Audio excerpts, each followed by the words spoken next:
Hello YouTube, it's Tony. So today I'll talk about my overall thoughts on Archaeology after 1 week, as well as what makes this skill so amazing.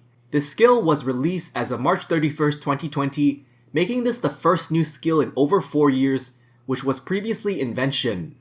Now I do have an Archaeology guide as well as my Road to 200 Mil series, which I'll leave that link in the description down below. So let's get into the good part of this skill. First of all, it is very AFK, which means you don't have to put in much effort, and it's enjoyable for even the non-skillers. I was able to make this video and work on other possible guides while training along this skill. The second point I'd like to bring is that it's at a reasonable cost to train. Surely enough rank chasers have spent several billions on this, but this skill is in fact not all that super expensive. Most of the money that rich people spend go into chronotes, skill champa, sign of the porter charges, buying materials for artifacts, etc. Now don't get me wrong, they do help, but you don't need them just to train at a reasonable speed. Now for those who don't have sign of the porters, well, some dig sites do have material deposit carts. So as a whole, I find that this skill is affordable as well as being somewhat Iron Man friendly. Reason number 3, the feeling of discovery, exploration, and completion. Every type of dig site is unique and special and has its own map structure and mysteries. Remember how back in 2007 we used to explore places like we've never been to? Well, now with Archaeology there are so many new places to explore. The scenery is just well thought out, and by completing each collection log, it's just so rewarding and fun. That brings me to my next point, and I think the lore is pretty good. Yeah, while I don't specialize in lore, but there are a lot of cutscenes that have interesting storylines. Solving mystery also does unlock a lot of lore and history. So yes, the lore department really did do a good job of planning this all out. But Tony, what about rewards and incentives? I honestly think the rewards are pretty nice. Surely it may be underwhelming for some people on the lower end, but it's still not bad for a skill that was released just 1 week ago. Look at these relics for example. These rewards are very niche and some of them are actually helpful for combat. Everything is just free once you unlock them, unlike Invention that uses divine charges to maintain the unlock. Then there's also the Inquisitor staff as well as Ancient Invention and Ancient Summoning, all of which will help a ton for bossing. When it comes to money making, Archaeology has revitalized some of the old methods as well as adding new money making methods. These non-Archaeology money making methods include hunting skill champas or harvesting incandescent energies. For Archaeology money making, gathering material caches are not only AFK, but they offer a decent amount of profit per hour. For those who are completing artifacts, you can also sell them for chronotes, which in turn also make a good profit per hour. Of course, there's a really long list of Archaeology money making methods, but yeah, these are perfect examples to list. And finally, last but not least, we feel less forced to do content just because we are already maxed or comped. Remember how over the years people who were maxed or had completionist cape complain about these updates, confiscating it? Luckily for you nowadays, they added a whopping 6-month grace period for 120 Archaeology.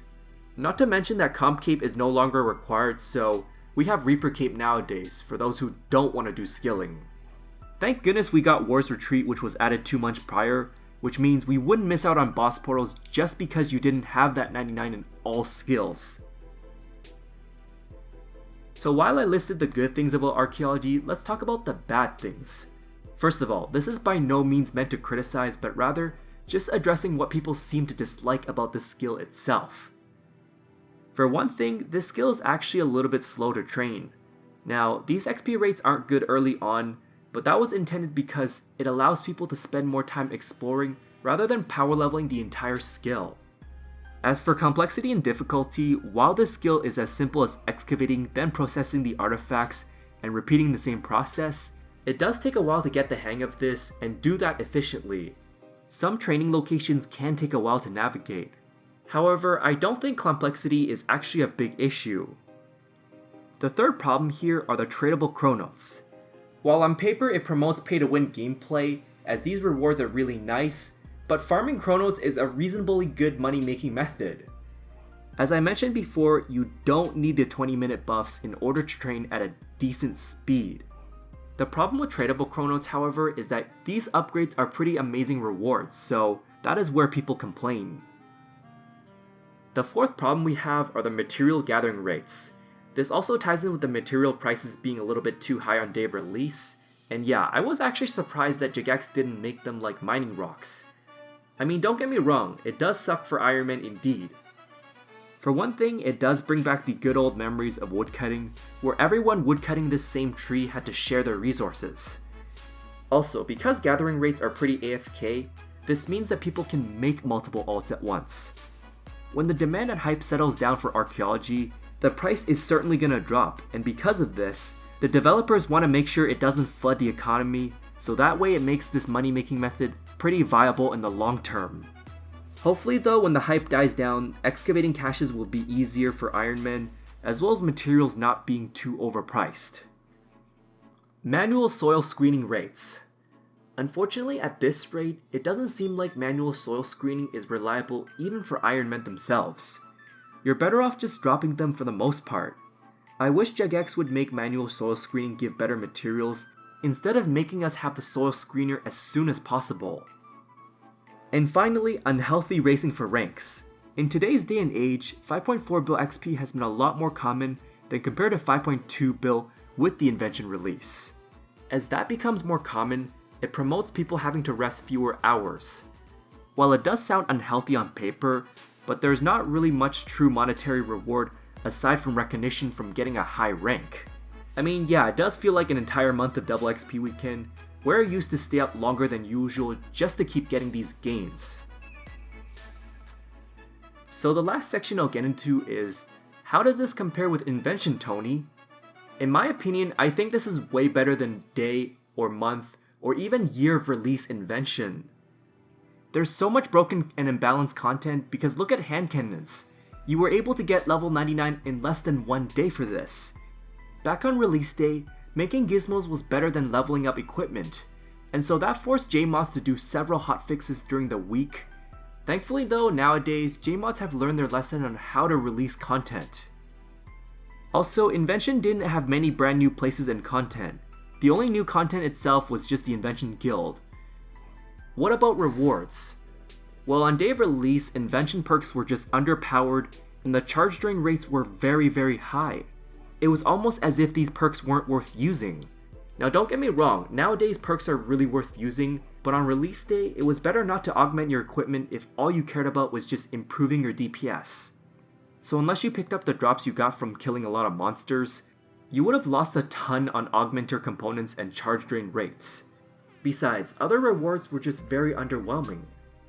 As a whole, I found that Invention was just shoved down our throats in order to wear our max or comp cape. Remember, back in the day, comp cape had no grace periods, and it was the best in slot perk. There was also no replacement for max guild benefits, so essentially people who were max back then were forced to rush this skill until they got this back. That's why the economy was broken on release day, because people were like, shut up and take my money mentality just to get back what they lost. Surely enough, some items are overpriced with Archaeology, but this compares nothing to Invention release day. All in all, Invention was just rush content back then, and it's nothing compared to what it looks like today. Batch 2 expansion took 1.5 years, and by that point, many people have already gotten 200 mil anyways.